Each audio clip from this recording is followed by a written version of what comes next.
Hi, this is Leanne from Bat Lady Herbals and welcome to my video.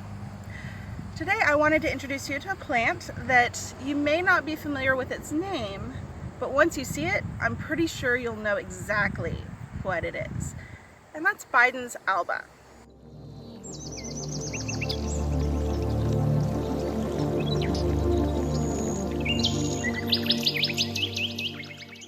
This is a short example of this plant, but it has a tendency to get mowed over a lot because it likes to grow in disturbed areas and our lawns and our gardens.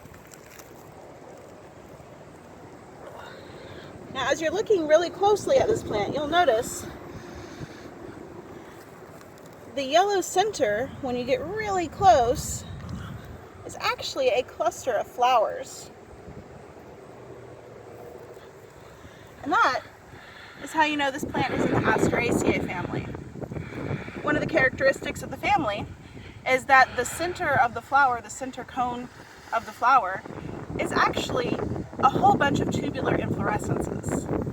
Whereas the things that we consider the petals, the rays on the outside, are a different kind of flower, a different inflorescence that exists on the same plant. Now, the flowers that are in the center have the male and female parts and are the fertile bits, whereas the ray fluorescences, or the ray florets, are sterile. If you're familiar with sunflower, which is in the same family, then you might know that the seeds pop up in the center from those small cone flowers. One of the other identifying features of this plant is the leaves. You can see that there's 3 lobes to this leaf, 2 shorter ones and 1 longer one. And those leaves are structured on the plant as a whole in an alternate fashion. So when you're looking at this plant from up, you see that it's in a cross shape. There's 2 and then 2. And they are alternate leaves. Now, the name of the plant will help you identify it as well. If you know your Latin name, it's Biden's Alba. Biden's is actually formed from 2 Latin words. Bis, which is 2. If you look at the seeds, you see there's 2 little things right there. Dens, which is the other half of that word, means teeth. So these are 2 teeth. And all Bidens have the 2 teeth structure to their seeds, which is why they like to hang on to your pants and your dog's fur a lot. That's how they propagate. The other bit of the name will help identify the fact that this is a white flower, because alba is Latin for white. So this is 2-tooth white. So there's another plant in the same genus that looks almost identical to this one. Now, down here in Central Florida, we don't really get that a lot, if at all, and that's Biden's pilosa. The difference is Biden's Alba will grow to be quite a bit of a taller plant than Biden's pilosa, and the ray florets of Biden's Alba are much longer than those of Biden's pilosa, which is about half the size. But they're used interchangeably. And Biden's pilosa, in Florida at least, tends to grow in the panhandle. Maybe a little bit into the northern part of Central Florida, but not really too much further south. Now, Biden's is actually the genus name, but it's pretty much the shorthand for Biden's Alba, or Biden's pilosa, which is a very similar plant. Now, there's over 200 species of Bidens in the world, and you can find a species of Biden on every continent, including Antarctica. They're pretty spread all over the place. Biden's pilosa and Biden's Alba tend to grow along the tropical regions, a little bit above and below the equator, and are used in traditional medicine and in traditional food in every culture found on those regions. In China, for example, this is a popular medicinal. It helps to expel mucus, especially the mucus in your lungs, which is typically called sputum. It helps to soothe the sore throat, and it helps to get rid of toxins. In traditional Chinese medicine, or TCM, it also clears the heat, and it's used to treat colds and flus, malaria, fevers, sore throat, and a lot of childhood illnesses. Now, we use it much the same way today in herbal medicine or in alternative medicine. Pretty much the entire part of the plant can be used in this manner. You can turn it into a tincture, you can use it as a poultice. Now, the older leaves and the stems and the flowers are great for tincture. Add a little bit of black pepper to it to increase the potency, and that will help with seasonal allergies. That will help with upper respiratory conditions. Helps to clear cough, especially a cough that's not productive. The young leaves can be pounded up and used as a poultice, especially for wounds, because this is a great herb for your wounds. It's antibacterial and antifungal. Also has quite a few antimicrobial properties, just in general. It also helps to speed the healing of your wounds. Now, these seeds, not only do they get stuck on everything and travel, but if you grind them up into a powder, you can dust that powder on open wounds or bleeding wounds, and it acts as a styptic, which means it helps to stop the bleeding. Some cultures also use the fresh juice of the plant itself as a styptic. And one of the folk remedies that this is used for is for snake bite and the bite of toxic or poisonous insects.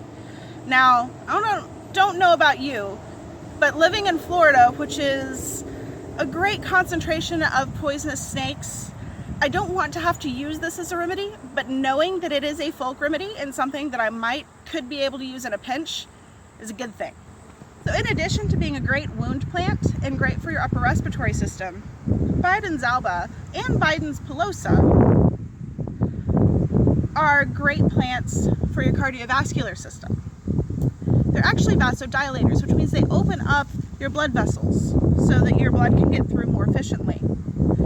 It also tones your entire cardiovascular system, so it helps to tonify your heart, make sure that your heart is working strong and as well as it can be.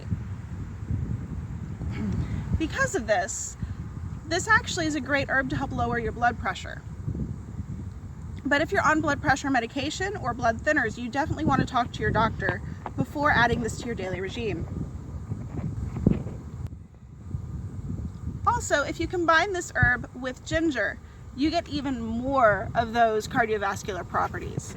But ginger, just like this one, can have some interesting effects when you're already taking medication for blood pressure or for your heart. So please be sure to consult your doctor. So Biden's is a great plant for your mucous membranes. It's a mucous membrane tonic, which means that it's going to help tonify and soothe your entire mucous membranes. It's going to be anti-inflammatory for those. It's also going to help to reduce any pain or irritation along that tract.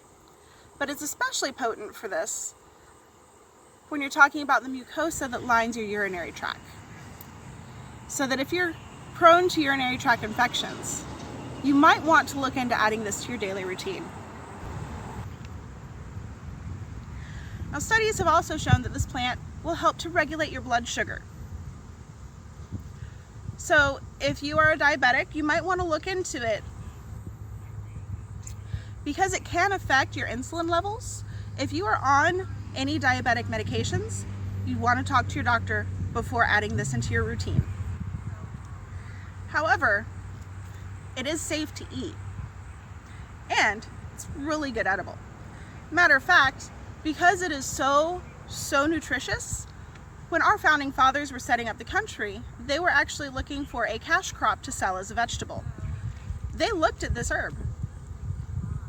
It's great, full of the same nutrients that spinach has. It's high in zinc, it's high in iron, and it's high in vitamin C.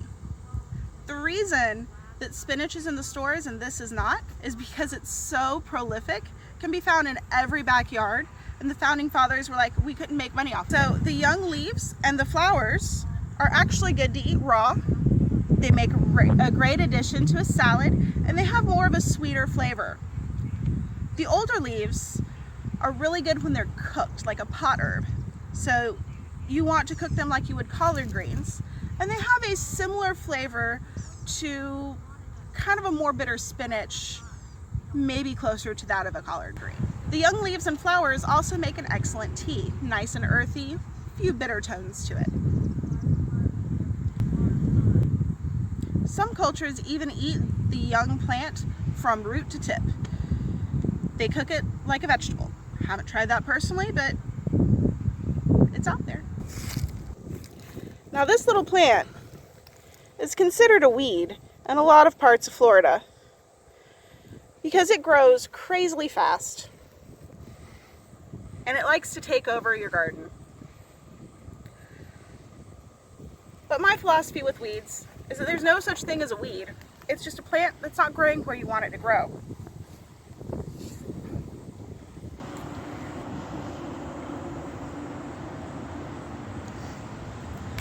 Now, one thing you'll notice about this plant, if you do let it stay in your garden, you're going to see a lot more of a presence of our native pollinators, because bees, butterflies, all of our pollinators here love this plant. Biden's is also a host plant for the larval stages of a few of our butterflies. And in Central Florida at least, Biden's is the third most common plant that pollinators go to when it comes to honey production. So thank you for joining me today. Once again, I'm Leanne from Bat Lady Herbals. If you haven't found it yet, I do have a blog at batladyherbals.com. The link for that will be down below. Feel free to follow me there. Find me on social media, on Facebook and Instagram. If you like what I'm doing and would like to see more, please find me on Patreon and become a patron. I also have a small shop on Teespring. Feel free to check me out there and support your local pollinators. Thank you once again, and have a wonderful day.